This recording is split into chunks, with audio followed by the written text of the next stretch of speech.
Papy, aujourd'hui à l'école, la maîtresse nous a raconté qu'avant dans le sud de l'Afrique, il n'y avait pas que le désert. Il y avait aussi beaucoup de gens qui y habitaient. Et même dans le nord, sur la banquise, il y avait des ours blancs, comme dans les livres. Mais comment c'est possible? C'est tout petit la banquise.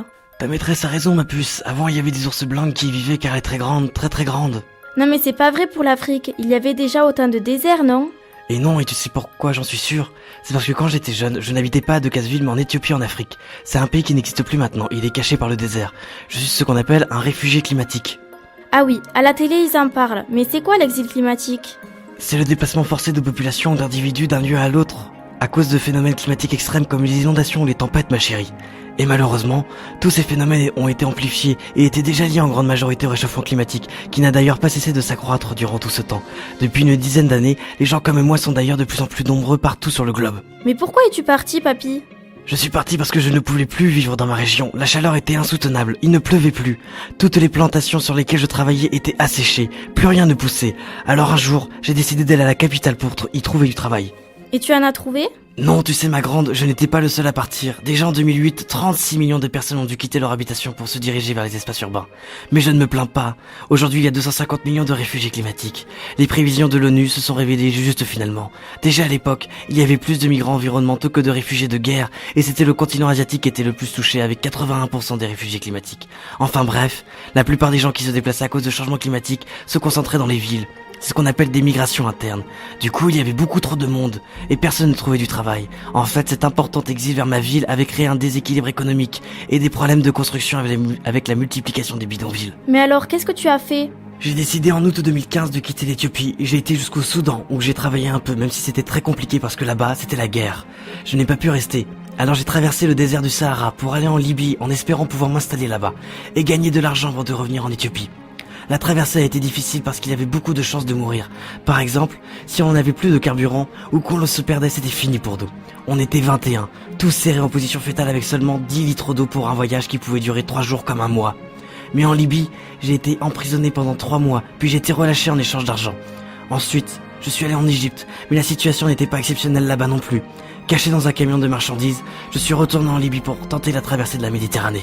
Mais alors ça aussi ça a été compliqué. Je l'ai traversé avec un groupe de 7 bateaux gonflables, c'était horrible, nous ne pouvions pas bouger, nous étions 54 sur le mien.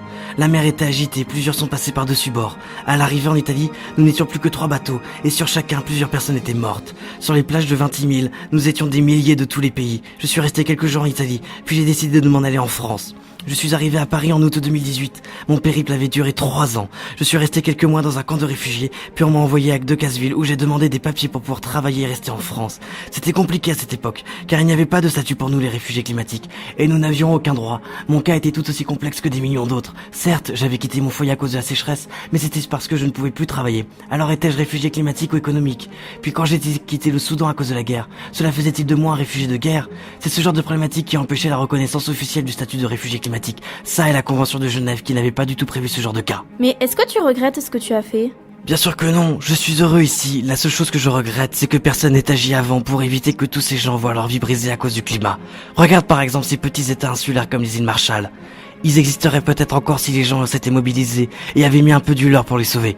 Mais papy, tu penses vraiment que les gens auraient pu faire quelque chose pour empêcher ce qu'il s'est passé? Bien sûr, le nombre de migrants aurait pu énormément diminuer de nos jours si les pays avaient agi sur plusieurs fronts. La réduction des gaz à effet de serre dès leur prise de conscience de l'ampleur du problème et l'intégration des migrations climatiques dans leur plan de développement. Ils auraient pu sortir des énergies fossiles en privilégiant nos renouvelables s'il n'y avait pas eu ce manque de volonté politique. Ils auraient pu changer de modèle, d'habitude de consommation et de transport en trouvant un modèle de société alternatif. Ils auraient pu sanctionner les multinationales et instaurer une vraie justice climatique, lutter contre la déforestation. Ils auraient dû. Mais papy, ça c'est les gouvernements qui peuvent agir, pas les gens normaux. Mais si mon cœur, les gens normaux peuvent agir mais à leur échelle. En 2018 et en 2019 par exemple, il y a eu l'affaire du siècle. C'est des associations qui ont voulu attaquer l'État français en justice pour inaction face au réchauffement climatique et pour qu'il respecte ses engagements climatiques. Il y avait tellement de choses qu'ils auraient pu faire si tu savais. Mais ils ont fermé les yeux et les États ont préféré se déculpabiliser et privilégier l'économie aux facteurs sociaux et environnementaux. Maintenant il est trop tard, ils envisagent de quitter la Terre pour aller sur Mars parce qu'ils ne trouvent pas d'autre solution. Si seulement quelqu'un avait pu leur montrer la situation actuelle pour leur faire prendre conscience. Mais personne ne peut voir le futur, ma puce. Comme personne ne peut changer le passé, on peut seulement en tirer des leçons.